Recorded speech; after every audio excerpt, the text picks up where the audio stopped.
Hello officers, audio video క్లారిటీగా ఉంది కదా? రైట్ అండి. వీడియోని చివరి వరకు చూడండి. కేవలం 10 నిమిషాలు మాత్రమే ఈ క్లాస్ ఉంటుంది. సో మీకు చాలా వేగంగా పాలిటీ రివిజన్ చేసినట్టు ఉంటుంది. సో ఎవరైతే ప్రిపేర్ అయి ఉన్నారో అదేవిధంగా ఫస్ట్ ప్రిపేర్ అవుతున్న వాళ్ళకు కూడా చక్కగా అర్థం అయ్యేటట్టుగానే చెప్తున్నాను. ఓకే, సో ఇండియన్ పాలిటీలో రాజ్యాంగ రచన గురించి మనం చెప్పుకోవడం జరుగుతుంది. అందులో భాగంగా 3వ క్లాసు ముసాయిదా కమిటీ.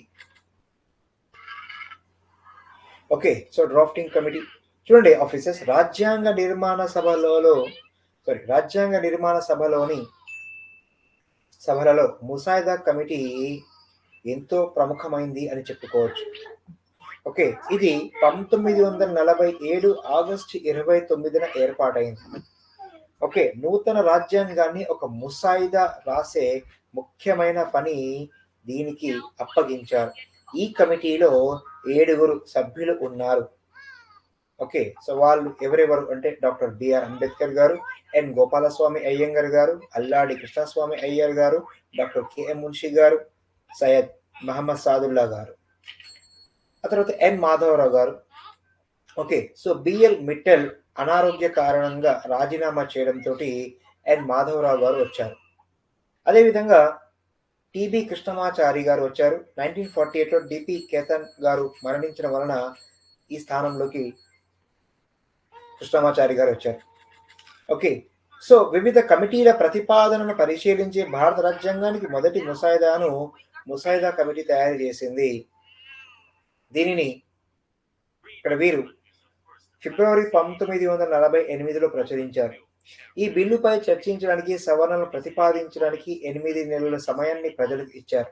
ప్రజల వ్యాఖ్యానాలను, విమర్శలను మరియు సూచనలను దృష్టిలో ఉంచుకొని ముసాయిదా కమిటీ 2వ ముసాయిదాని తయారు చేసింది. దీనిని అక్టోబర్ 1948లో ప్రచురించారు.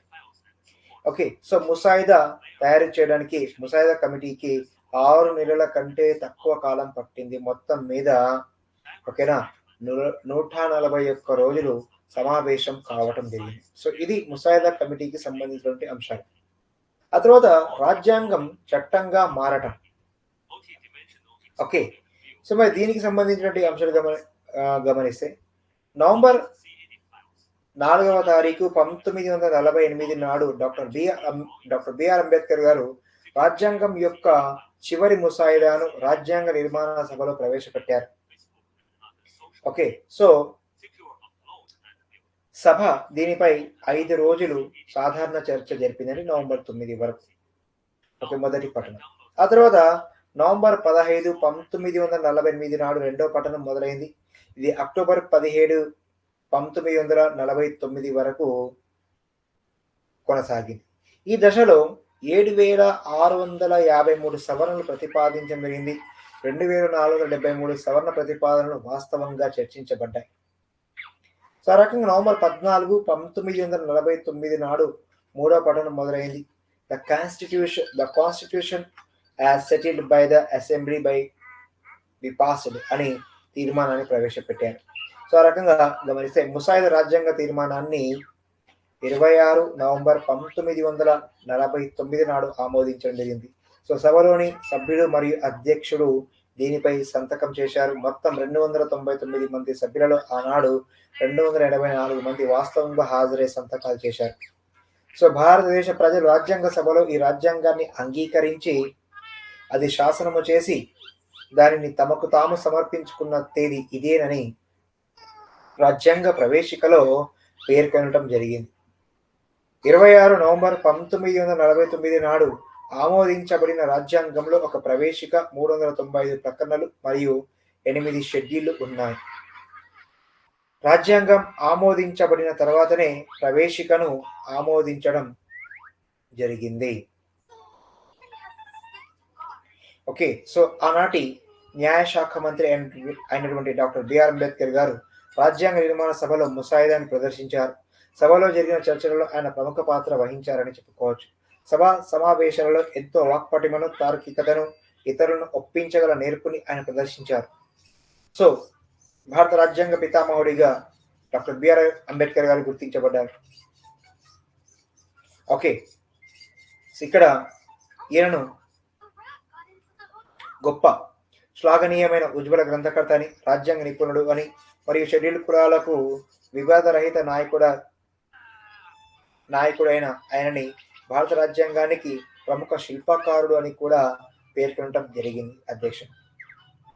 మరి ఆ తర్వాత ఆమోదించారు. మరి అమలు, రాజ్యాంగం యొక్క అమలు చూడండి. రాజ్యాంగంలోని కొన్ని అంశాలు పౌరసత్వం, ఎన్నికలు, తాత్కాలిక పార్లమెంటు, తాత్కాలిక మరియు పరివర్తన కాలిక అంశాలు మరియు సంగ్రహనామం. ఓకే, సో 5, 6, 7, 8, 9, 60, 324, 366, 367, 379, 380, 388, 391, 392 మరియు 393 ప్రకటనలోని అంశాలు. ఇవి వెంటనే అనగా 26 నవంబర్ 1949 నాడే అమల్లోకి వచ్చాయి అని చెప్పుకోవచ్చు. మిగిలిన అంశాలు 26 జనవరి 1950 నాటి నుండి అమల్లోకి వచ్చాయి. ఈ రోజుని రాజ్యాంగం అమల్లోకి వచ్చిన తేదీగా పరిగణించబడింది. ఈ రోజే మనం ఉత్సవంగా జరుపుకునేటటువంటి పండుగని గణతంత్ర దినోత్సవం అని చెప్పుకోవచ్చు. సో రాజ్యాంగాన్ని అమలు చేయడానికి జనవరి 26ని ఎంపిక చేసుకోవడం వెనుక కూడా చారిత్రకమైనటువంటి ప్రాముఖ్యత ఉంది.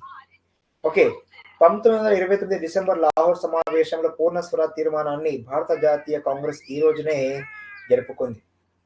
ఓకే, సో రాజ్యాంగం అమలు జరిపిన నాటి నుండి భారత స్వాతంత్ర చట్టం 1947 మరియు భారత ప్రభుత్వ చట్టం 1932 వాటి సవరణలు అనుబంధాలలో సహా రద్దయినాయి. అయితే the abolition of privy council jurisdiction act 1949 కొనసాగింది అని చెప్పుకోవచ్చు. ఓకే ఆఫీసర్స్, సో మరి కాంగ్రెస్ నిపుణుల కమిటీకి సంబంధించినటువంటి అంశాలను ఒక్కసారి గమనిద్దాం ఆఫీసర్స్.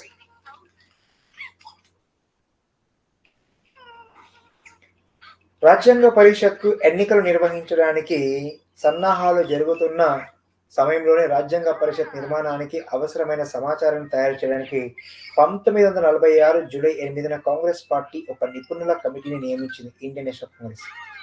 మరి ఈ కమిటీలో ఎవరెవరు సభ్యులుగా ఉన్నారు అంటే జవహర్లాల్ నెహ్రూ అధ్యక్షుడిగా, ఆ తర్వాత ఎం అసఫ్ అలీ, కె.ఎం మున్షి, ఎన్ గోపాలస్వామి అయ్యంగర్, కె.టి. షా, డి.ఆర్. గాడ్గిల్, హుమాయూన్ కబీర్, కె. సంతాన్. ఆ తర్వాత అధ్యక్షుడి యొక్క ప్రతిపాదన మేరకు కృపాలానిని కమిటీలోకి సహసభ్యునిగా తీసుకొని కమిటీకి కన్వీనర్గా చేశారు. సో ఈ కమిటీ 2 సార్లు సమావేశమైంది. మొదటి సమావేశం న్యూఢిల్లీలో 1946 జూలై 20 నుంచి 22 వరకు జరిగింది. రెండో సమావేశం బొంబాయిలో 1946 ఆగస్టు 15 నుంచి 17 వరకు నిర్వహించారు.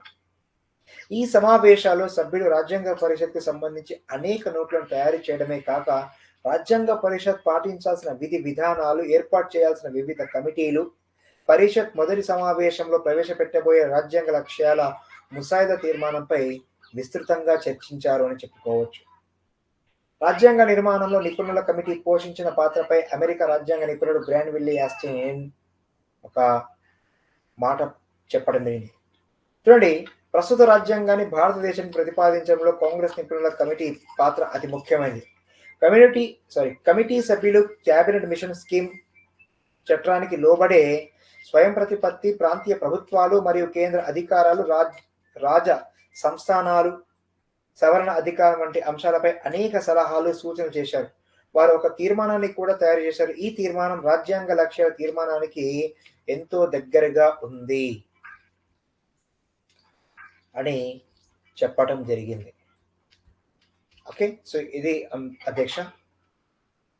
ఆ తర్వాత నెక్స్ట్ క్లాస్లో రాజ్యాంగ నిర్మాణ సభపై విమర్శ అనేది కూడా చర్చిద్దాం. సో ప్రస్తుతానికి సెలవు. Thank you very much officers.